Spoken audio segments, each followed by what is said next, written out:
the rough story is there's this artist, this sculptor. He carves a woman out of marble that is so perfect that he falls in love with it. And Aphrodite takes pity on him somehow and like grants this sculpture life.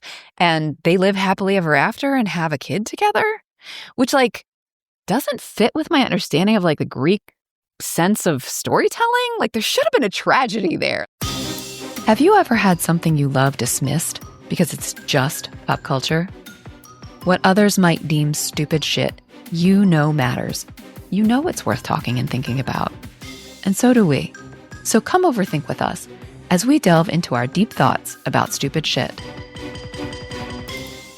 I'm Tracie Decker, and you're listening to Deep Thoughts About Stupid Shit, because pop culture is still culture. And shouldn't you know what's in your head? On today's episode, I'll be sharing my deep thoughts about the 1985 John Hughes film Weird Science with my sister, Emily Guy Birkin, and with you. Let's dive in. All right, Em, I'm pretty sure we saw this one together, but what's in your head about Weird Science? Kelly LeBrock. Yeah. Being like 80s-tastic gorgeous. So like very curly hair. I remember Anthony Michael Hall and his sidekick friend. Like I couldn't tell you who the other actor was. Are nerds, and there's a point where someone has underwear on their head, I think.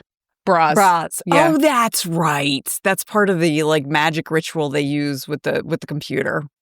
Yeah. And there is a point where they're designing Kelly LeBrock. It's like 3D animation, 80s style. It's like the green lines on black background, and they make ginormous tits. I remember that. The thing that really stuck with me, because I am sure I have not seen it since, I've seen it since it came out. So it came out in 1985 when I would have been 6. I've seen it since then, but not since like maybe 1990. Yeah. But this is one of the films that I kind of group together in the, like, we know that computers are powerful and do cool things, but we don't really understand what they do. So therefore, computers can do anything. Kind of like computers are magic sort of thing. And I feel like this was the most egregious of the computers are magic trope. I mean, quite literally magic in this movie. Yeah. So like the word science is right there in the title, and yet it's sort of a veneer over top of magic. Yeah. And these like an appealing one. Yeah. The kids were supposed to be like nerds, like really good at science, and like the kind of nerds that, you know, were put in the locker, or, you know, had their heads put down the toilets in the 80s, which did that ever? I'm sure that must have happened. Who knows? Anyway, but so they inherently understood computers, so that meant that they were magic. Anyway, and I can't recall if, you know, my child self watching this was like, yeah, that's not realistic, or if it was, but I know, like, looking back, my thinking was like, what the hell were we watching? So that's like basically what's in my mind on this. This is not a movie I spend a great deal of time thinking about. So tell me, why are we talking about it today? Yeah, it's funny. Like, we always talk about what the stakes are, and usually we try to have things that have like at least medium stakes. This one actually was pretty low stakes for me. I loved the soundtrack. Like, the soundtrack was something that I held on to like throughout adolescence. The movie itself, not so much. And a regular listener recently said to me through a message, they were like, you two don't tear stuff apart enough. Like, I really want to hear you just rip into something. And I was like, well, it's not exactly the project, but I had that listener in mind as we were planning. And I thought, well, that's one. It was already on our list. I was like, that's one I bet I could rip apart. So that's kind of why it surfaced right now, which is, you know, it's a fine reason. I don't know. It's fine. It also is the case that I think Dad must have told us that this was a version of the Pygmalion myth, like in the 80s. Because in my head, when I think about Pygmalion, I think about this movie and My Fair Lady. And I know Dad told us My Fair Lady was Pygmalion. So we'll get into what Pygmalion is. But those are the reasons it landed on the list. So this movie is weird. It's right there in the title. It's right. It's weird. So let me share a little bit of what I'm going to try and talk about. And the other thing that you mentioned before we started recording that it shouldn't have blown my mind, but who's the director of this one? Yeah, John Hughes. This is a John Hughes film, and like from 1985. He was like the storyteller of our childhood. Like there are a bunch of movies I knew was him, but this was one. This was not one of them. And I'm he's a good 10% of our films on the list right now. He didn't just direct it; he also wrote it. So, phew. It had some source. There was like a source material called "Made of the Future" by Al Feldstein. Was that a Hughes short story or I don't know. Okay. I'm looking at Wikipedia, folks. But Hughes wrote the screenplay. So, yeah. So, here's some things I want to talk about. I mean, like, I went into this expecting to tear it apart in terms of feminist questions. And there's definitely some work to be done there. Like, there's some serious feminist critique. And it's more complicated than I expected it to be when I came back to watch it again. So I want to talk about that a little bit. I also want to talk about some of the kind of social commentary that I think Hughes was trying to make that I'm not sure he did effectively, at least not like retroactively looking back on it. And I want to talk about that both regarding race and regarding class. So I get the impression that Hughes was like a well-meaning white guy in the 80s. Yes, I think so too. And so I think that especially class, because he didn't really tackle race like in Breakfast Club, for instance, but he did tackle class directly in Breakfast Club. And I think some of those class things are similar. And I'll get into sort of how he handles race. It is very sort of surface level. I also want to talk about your magic and science thing. This film it's not pretending. Like, we've talked about other examples from the 80s where the veneer was meant to be real. You know, it was sort of science fiction to a certain extent. Like, this isn't even that. This is science fantasy, and it doesn't pretend otherwise. So I think that's like a really weird and interesting dynamic. I also want to talk about the two girls who are not creations of these two guys who end up being the love interests, like, in their agency and the sort of like anti-feminist, like their prizes kind of a thing. And also they're given a little bit more agency than that. Like, it's a little push me, pull me. So I want to talk about them. There is a moment where these like mutant bikers crash a party, and there's some like kind of anti-Native American racism in their look that I want to just name, or at least one of them that's just surprised me. That's bizarre. So I just want to name that. Yeah, it's weird. And then lastly, I just want to sort of say, like, it's a John Hughes film. And so the thesis that Hughes was trying to underline was, you don't have to change who you are in order to be worthy of love or worthy of being liked, which, like, I mean, that's a fine thing to say. Like, I don't have critique of the actual thesis. Don't know that, like, the way we got there in this film is helping. But it's worth naming that, like, as you say, well-meaning. So that's where I'm going to go. Let me try and give a synopsis of this thing. I've got the Wikipedia page up on my other screen. I want to give a little more than what Wikipedia gives because there are specific moments, like that moment with the bikers, that I want to give a little more context on.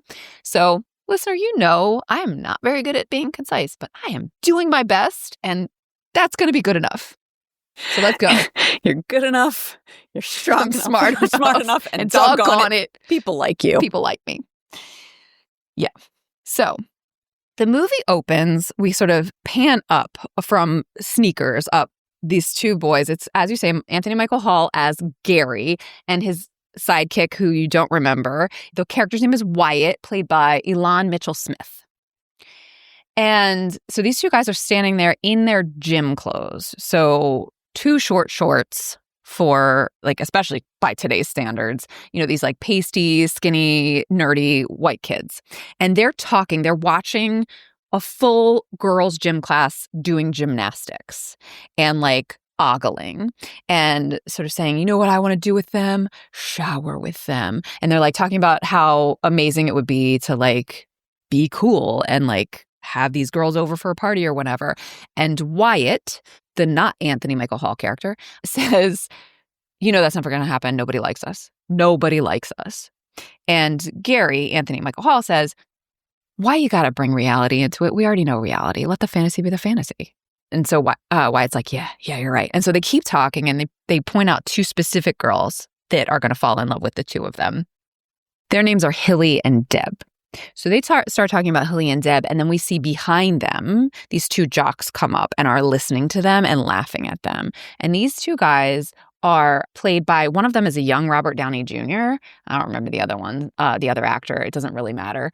But they pull the 2 jocks behind them. Each one grabs the shorts and pulls their pants down and then says, hey, look at us. And then the jocks leave. And so now you've got Gary and Wyatt standing there, the entire gym of teenage girls looking at them, standing there with their shorts around their ankles and their tighty whities. So that's how we meet these 2 kids.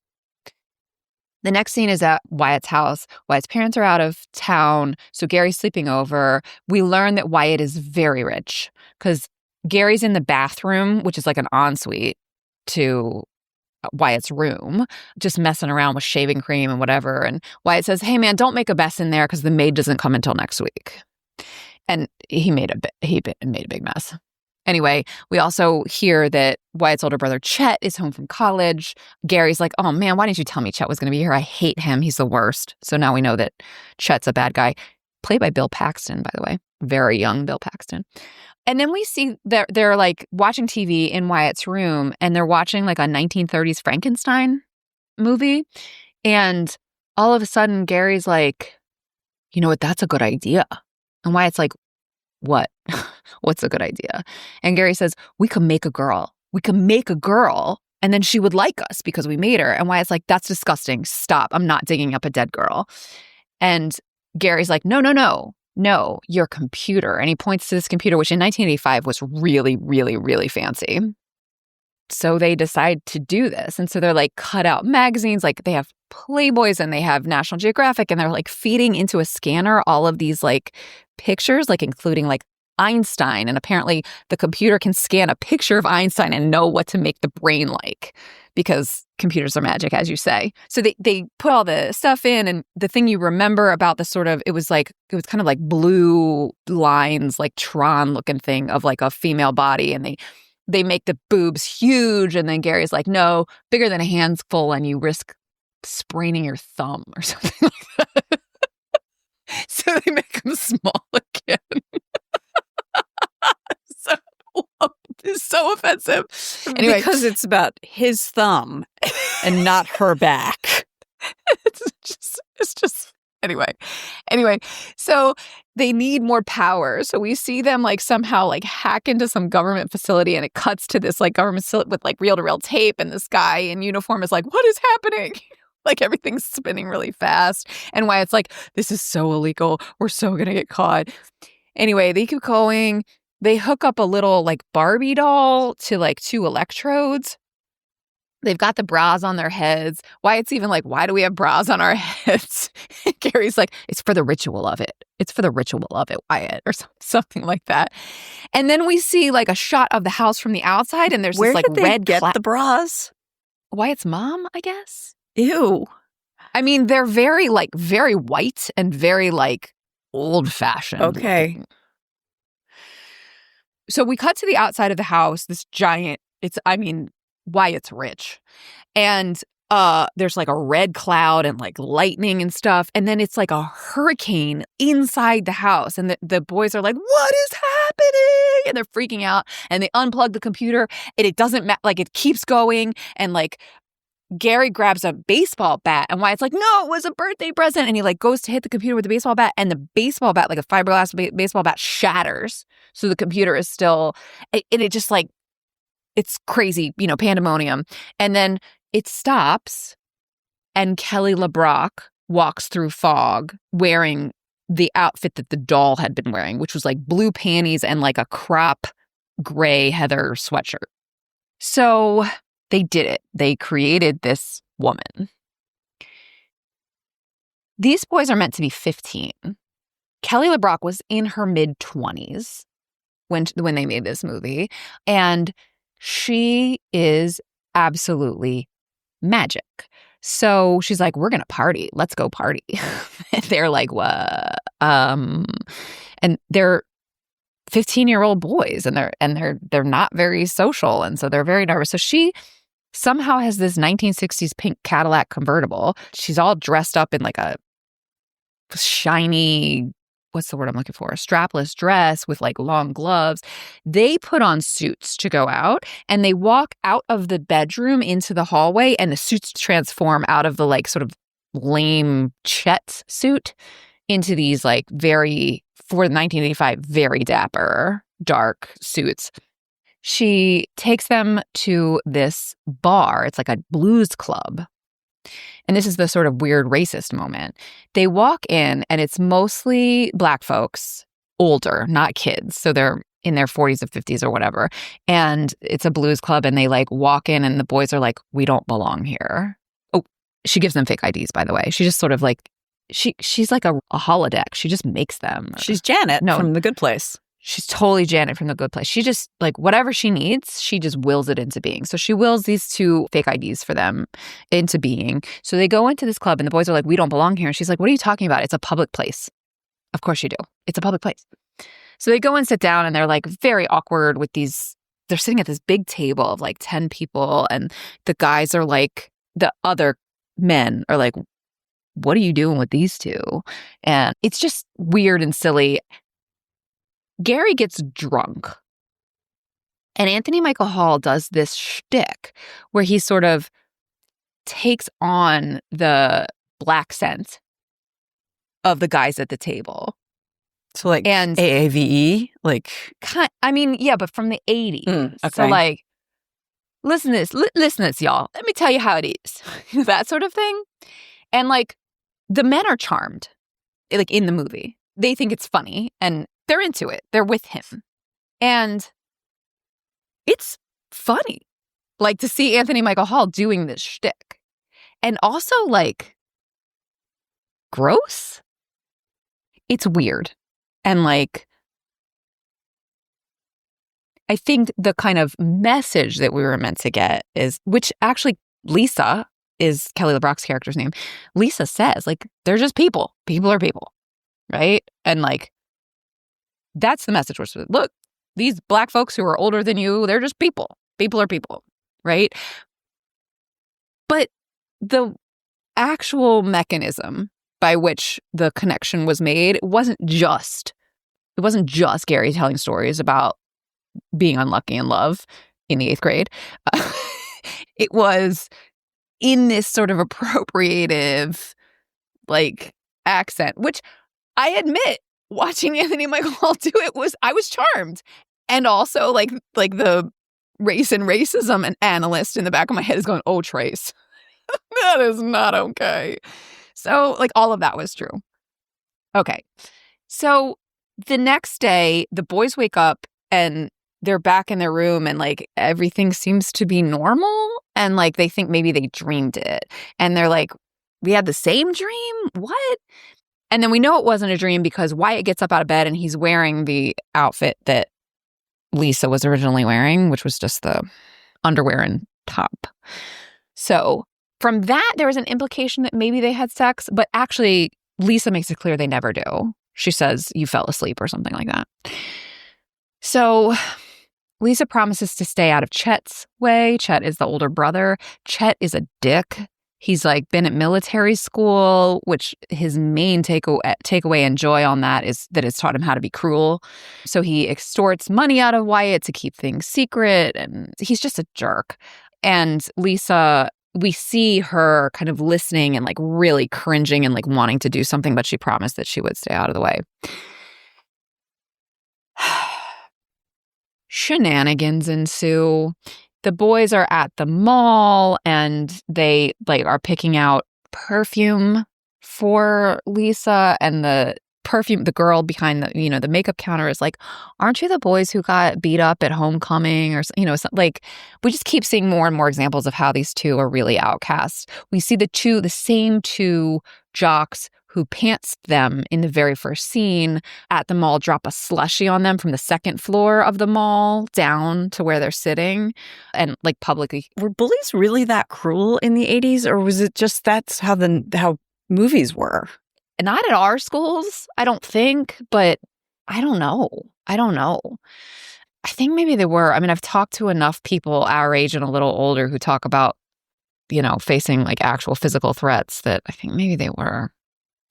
So we also see the two girls that we saw in the very first scene that they had identified that they were both in love with, Deb and Hilly. We didn't know their names then. Now we know their names. They are the girlfriends of these two bullies, who are Max and Ian, played by Robert Russler and Robert Downey Jr., respectively.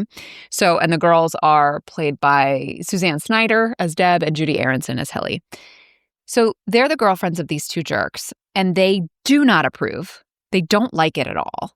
But they also you sort of see that kind of stuckness that actually reads as kind of true. Not that they are bimbos, but that like this is the way that girls were taught, especially in the 80s, to kind of gain status and feel worthy, which is I'm not mad at John Hughes for.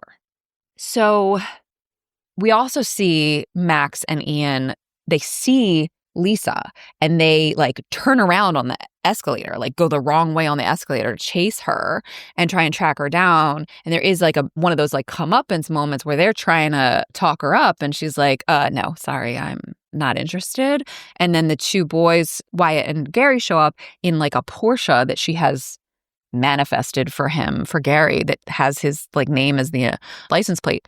And she makes it clear she's with them, and they're like, what are you doing with them? And she says, oh, it's purely a sexual relationship. So that like really to give the comeuppance to these two bullies. She invites everyone to a party at their house. Like hundreds of kids show up at Wyatt's house for this party. His parents are out of town. The two boys are like freaking out in the bathroom together while all these people are there. Deb and Hilly end up in the same bathroom with them, and they have this bizarre moment where the boys go into the shower and the girls are out like looking in the mirror, and they're having like two separate conversations, but like in the same space. So weird. Anyway, Lisa feels that they need more confidence.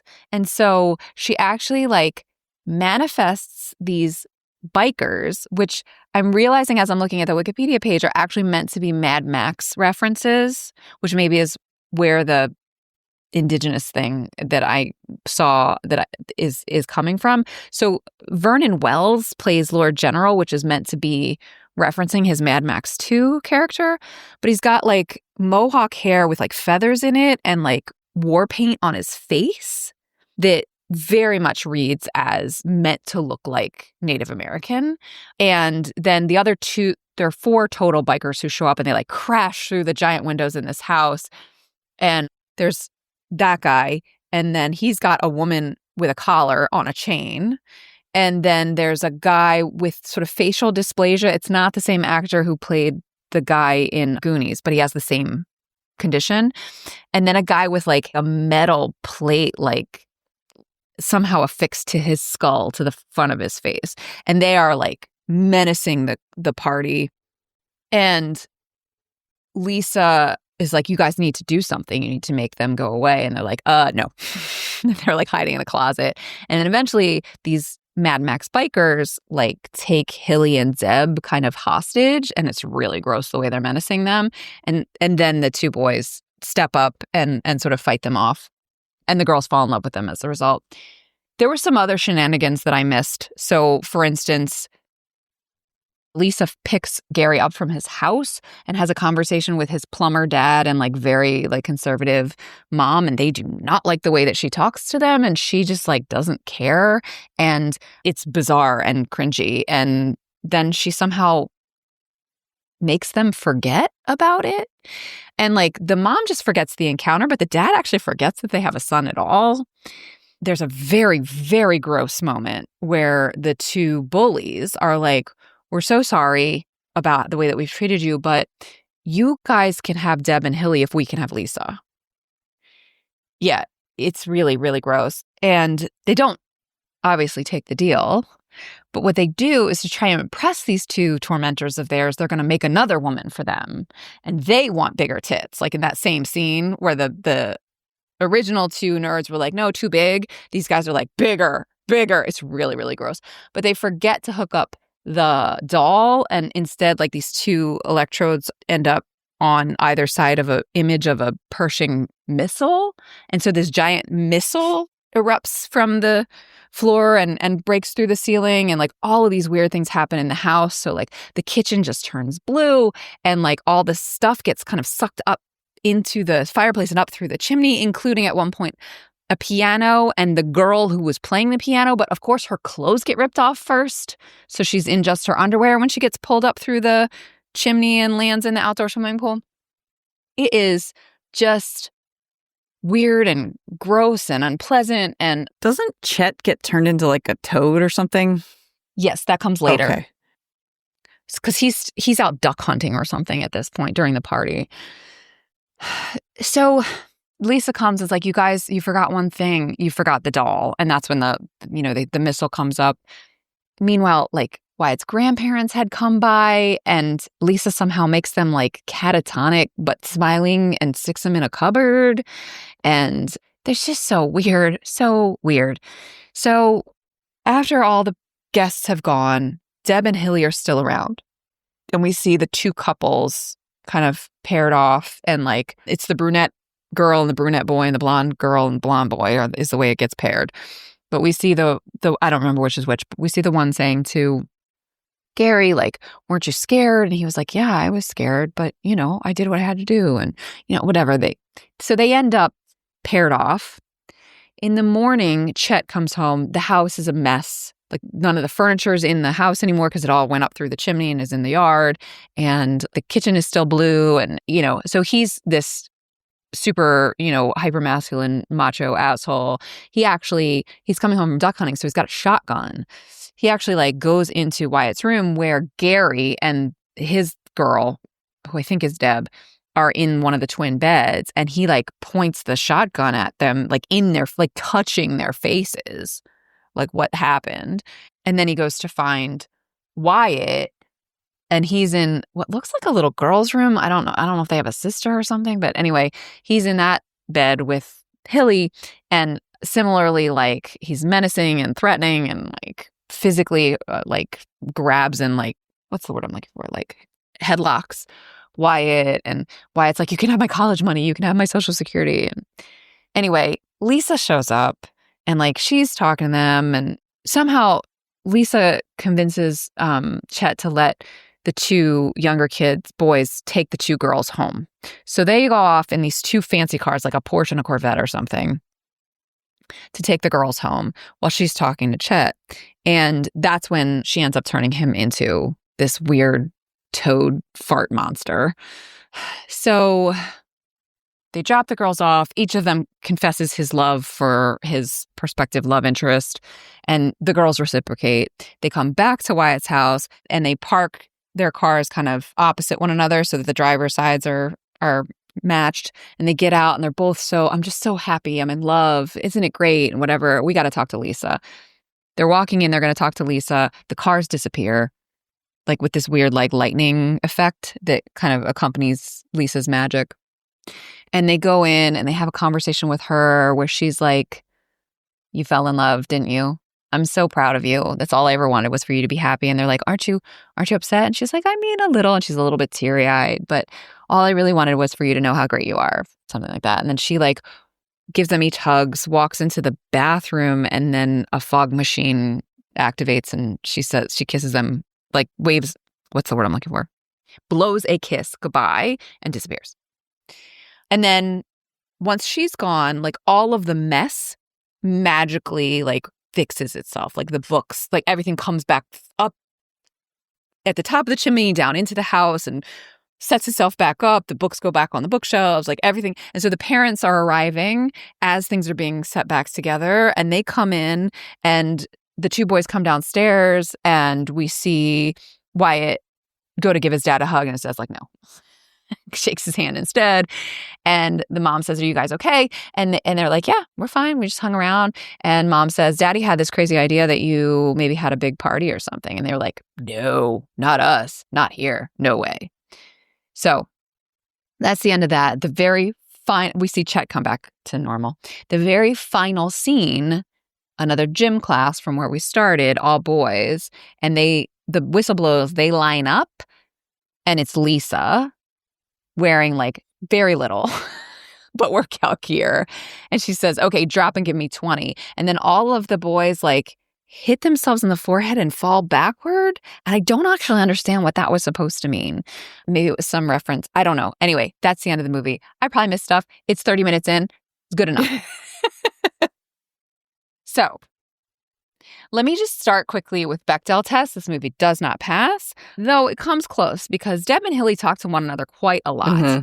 And at one point, they're talking about Lisa, but they lead with, if our boyfriends see her, it's all over for us. So I don't think it counts. So now I got that out of the way. So let me start with this sort of question of like feminism. It's a total male fantasy, right? They create the perfect woman, and she is, in at least a nominal way, their servant. Gross. But she's not their servant. She's a chaos demon. You know, she's a benevolent but chaotic genie, ultimately, you know? And Lisa has more agency than anyone in the entire film. She may be the only one with true agency in the film. She is very much the protagonist of this film.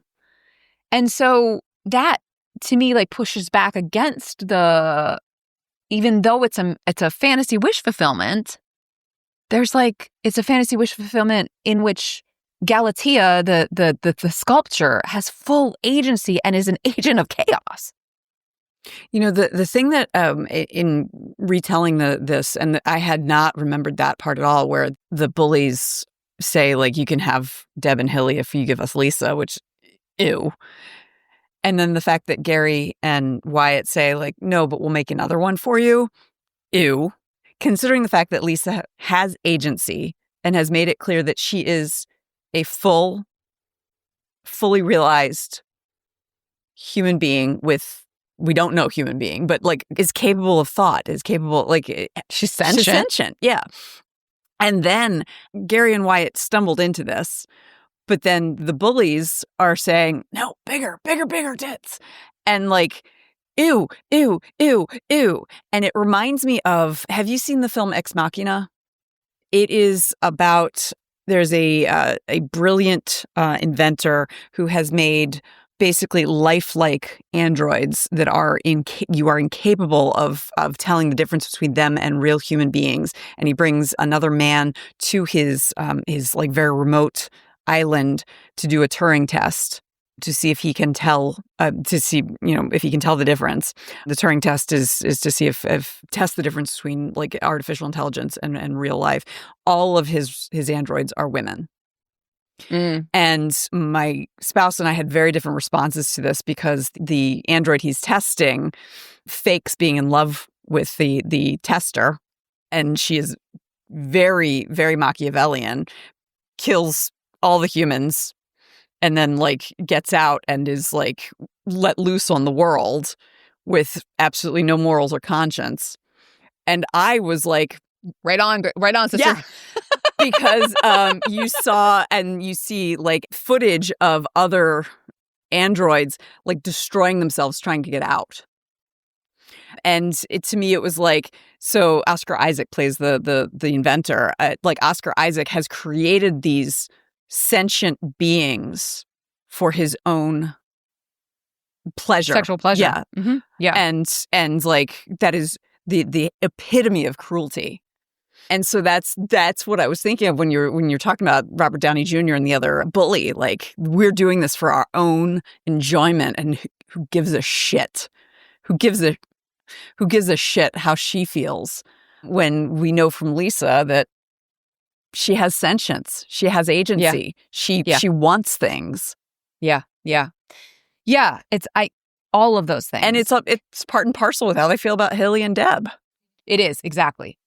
So let me put this, actually, I mentioned Galatea, so that's the name of the sculpture, the sculpture who becomes a woman in the Greek myth, which we know the best from Ovid. You probably know it better than I do. I haven't actually read it in a long time. That's you one don't know part it of, I mean, I'm familiar with it, but that's. Okay. So the rough story is there's this artist, this sculptor, he carves a woman out of marble that is so perfect that he falls in love with it. And Aphrodite takes pity on him somehow and like grants this sculpture life, and they live happily ever after and have a kid together, which like doesn't fit with my understanding of like the Greek sense of storytelling. Like there should have been a tragedy there, like, but anyway. So part of what we are reacting to is actually a problem with the source material, not weird science, but fucking Greek myth. Mm-hmm. Right? Which was clearly written by a dude. Well, also Greek understanding of femininity in women. Right. So that's something that I just want to like name that is, again, like, I'm not forgiving John Hughes, but also I don't think he deserves full like accountability for this story because it's an old one that he just dressed up in 1980s clothes. And in some ways he improved it. In some ways it is more progressive because his Galatea, his Lisa, has full agency. She does not end up as the sort of servant/wife. In fact, they make it clear she does not have sex with either of these boys. So, like, she uses her sexuality. She is confident in how beautiful and sexy she is. And she uses that for all different means. But it is not, but it is fully in her control. Well, which I don't know if that's the case in the source material from Ovid or wherever Ovid got it. Yeah. Well, and it's also, like you said, she's a chaos agent. So she's totally a chaos agent. She's sort of their servant, but she takes it on herself to challenge them. Yes. To force them to grow and change because she feels that they can. Almost every single piece of friction that they face is either caused by the bullies or by Lisa. And they would not have made any changes. No. So we don't have a lot of time. So I want to like make sure I get to some stuff. So I talked about the racism. Those guys from the blues bar show up later at the party. And there's an interesting moment where they have friction with the bullies. Because the bullies, so one of the guys that we met at the blues bar is actually working the bar for the party. And they make an order that's like trying to be tough. Like he says, do you have scotch? I'll take a scotch. And he says, how do you take it? And the bully says, I'll just take the bottle. And the bartender, who's the black guy from the blues club, says, why don't you bend over and I'll shove it up your ass? And the bully goes, on the rocks is good. And he says, that's what I thought you were going to say. It's like so weird. Anyway, so there's this weird sort of like having him show up again, I think is like a validation, a reiteration that somehow Gary and Wyatt, with Lisa's help, like saw past the difference and now they're real friends. And then this guy's like helping defend him against these phonies of the bullies who are shown to be phonies over and over again, right? In so many different ways, including being cowardly when the Mad Max guys show up and they're just like they just like have to get out. And one of them says, what about Deb and Hilly? And they're like, what about them? Let's go, like. And so the black friends, I'm putting quotes around that, just sort of become like credentials almost. Some of my best friends are black. That's yeah.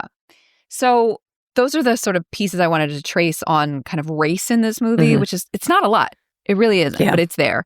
But then I also want to talk about class because Wyatt is like filthy rich. His family is very rich. And Gary's dad is a plumber. And I think that it's never explicit. There is no exposition to this effect. But I do think that Hughes had something in mind around the fact that these two boys are friends across that class line that also was some sort of credential of their merit. So that's something that I just wanted to like say out loud, especially as we talk about Hughes's oof. And whether that we've talked about or not, and the ways that he kind of approached class. That is something he comes back to over and over again. I'm thinking Planes, Trains, and Automobiles. That is part of the friction between Neil and Del. The other guy. Yeah. And and you mentioned Breakfast Club. I mean, it's just a repeated issue is class. Yeah. It's a thing that was alive for Hughes. Yeah. Yeah. And that also, considering in the 1980s, with like that was the decade of greed is good and Reaganomics and like welfare queens. I'm putting that in scare quotes. Yeah. Friendship across class differences would be a marker that meant something to viewers in the 80s. Like it would be something that I think a viewer in 2025 who didn't live through the 1980s wouldn't necessarily clock as a credential. But I think that it would definitely mean something to, a 15-year-old watching it in 1985. Right. So I don't know that I have a whole lot to say about sort of the seemingly anti-Indigenous racism of the biker guy, which when we hit record, I actually hadn't seen that this was a reprise of or a reference of the Mad Max character. So it may be, and listeners, if you want to like chime in here, it may be that actually the anti-Indigenous racism is from Mad Max, and I just am unfamiliar with it because I don't know Mad Max 2, I guess I should say, because I don't know it. It stood out to me. There was that. There was also this, like the guy with the facial dysplasia felt a little ableist, that he's like this like mutant, I'm putting quotes around that, bad guy. The girl with the collar and chain, I don't know. It all just felt like a shorthand for bad guys that like relied on unpleasant things. I mean, the guy with the metal face, just, I don't know what that was about. Like body horror. Maybe that's a Mad Max thing too that I'm unfamiliar with. And in that, like when Gary actually finally confronts them and tells them to get out, he uses the F word that is a slur for gay people about them, which really today just rankles. Like it stands out like a sore thumb to me now. In the 80s, it was totally normal. And that, that's just sort of like outdated language. We don't talk like that anymore. It's not acceptable to use slurs for gay people as insult. It was then. But so anyway, that's just a little bit of an aside.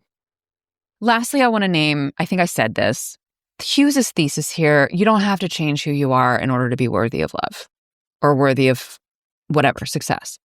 Cool. I agree. And the way that he showed that, right, was to ultimately like reward these two nerds with girlfriends, which on the one hand, it's made clear that Deb and Hilly don't actually like these two guys that they're with in the beginning. They feel sort of stuck and don't know what to do about it. And it just sort of feels like the way they're conditioned to be. And they do seem to genuinely like Wyatt and Gary.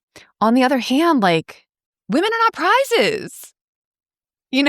Like I feel like this movie helped contribute to the idea of like, put in good deeds, get out sex, like that sort of vending machine idea that when taken to its extreme ends up as what do they call themselves? Incels. Yeah. Incels. Like that sort of like mad at women who don't do the thing when they do the thing. They're malfunctioning sex robots. I put in so many nice coins. Why isn't the sex coming out? Exactly. Yeah. Exactly. I feel like this kind of story, this kind of male fantasy where these two nerds get rewarded for stepping up and being strong and brave and doing whatever the things are that they were supposed to do, get rewarded with these girls that they've been lusting after for a while. I feel like there's a direct line from this kind of story to the incel attitudes that are literally killing us. So I just wanted to name that. So like, yes, John Hughes, yes, you shouldn't have to change who you are in order to be worthy of love.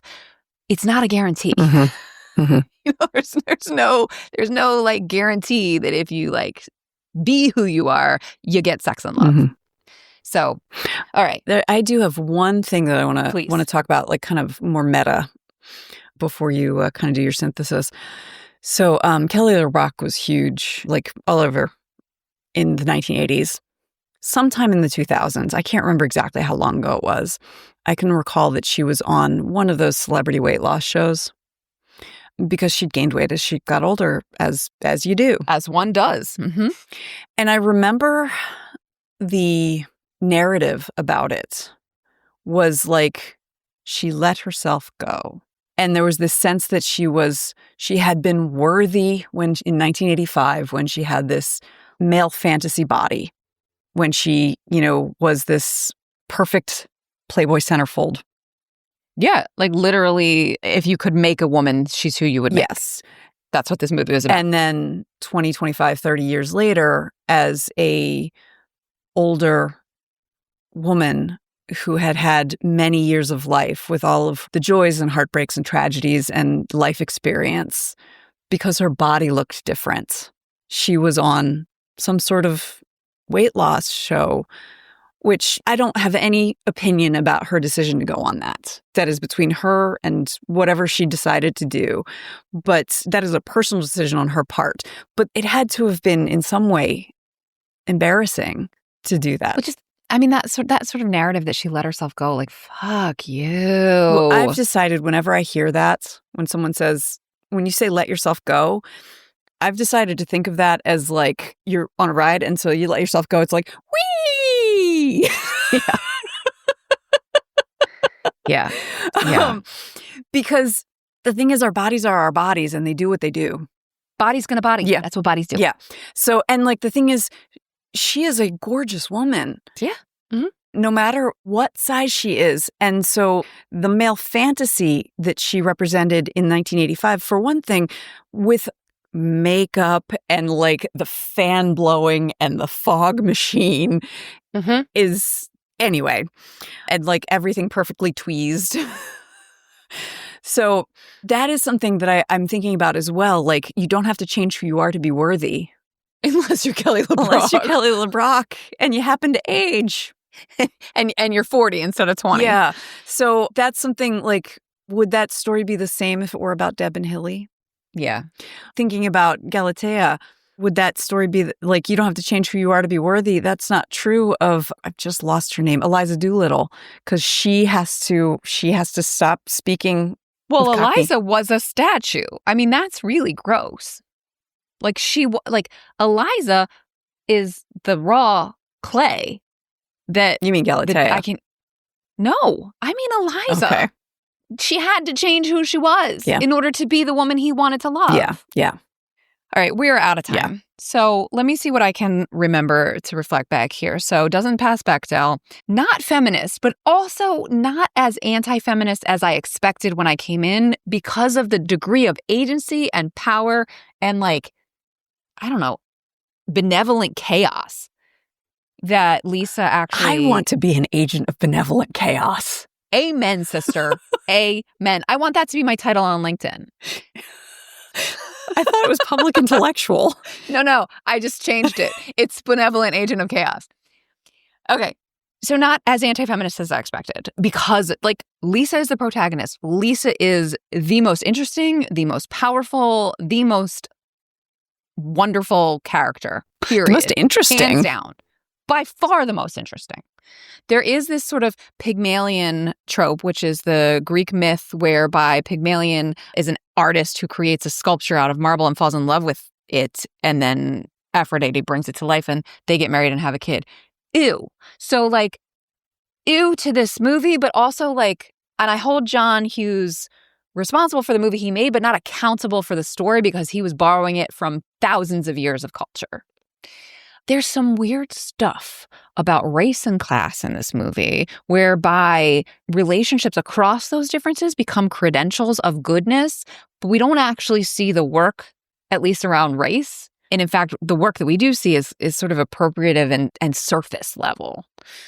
And also, I have to admit, I was charmed by Anthony Michael Hall's black scent. I thought it was hilarious. Mm-hmm. And even as I'm chuckling to myself watching it last night, I was like, oh, Trace, don't. So This movie is one of the ones that you point to where science is magic. Computers are magic, specifically computers, especially in the 80s. This one took it to the nth. So it wasn't just like this thing that with, 30 years later, we look back and go like, yeah, computers can't do that. They knew they couldn't do that even in the 80s. That's why there was this weird lightning effect and like just shit just magically changed. Like we watched cars be created out of nothing and then return to nothing. We watch the home furnishings go up the chimney and then come back in the chimney, So the difference between magic and science in this movie called Weird Science is minimal. You couldn't slide a piece of paper in between that. We have these two, the jocks in Robert Downey Jr. and Robert Russler's characters of Ian and Max are just gross. They are reprehensible, and we're meant to think of them as reprehensible, and we see that over and over again. They are foils to our heroes, and we see that in multiple ways. Some of the ways that they are gross are like so gross, and our heroes do kind of buy into it insofar as when the bullies offer a trade, the heroes say, well, we can't do that. Lisa's her own person. We would never do that. But they say, but what we could do, and decide to make another person, which backfires, and instead they make a Pershing missile. With huge breasts? There was a moment that I named that now I'm wondering if actually was a reference to a different moment. So I don't actually want to put too much analysis on this, but like the magical bikers who are the challenge that Lisa manifests to make the boys be brave are Mad Max style bikers, including one played by Vernon Wells, who really reads as a Native American stereotype in not a good way. Not that stereotypes are ever good. Lastly, at the end of our conversation, I named the fact that Hughes's thesis seems to be you don't have to change who you are in order to be worthy of love, of friendship, of whatever, which in and of itself is fine. But the way that it goes about it, this movie contributes to the idea that leads directly to incel culture, whereby there is a sense that if men behave a specific way and put the nice coins in, then sex comes out, which completely erases women's agency, humanity, consent, I don't know, dignity, independence. Like, I could keep going. Sentience.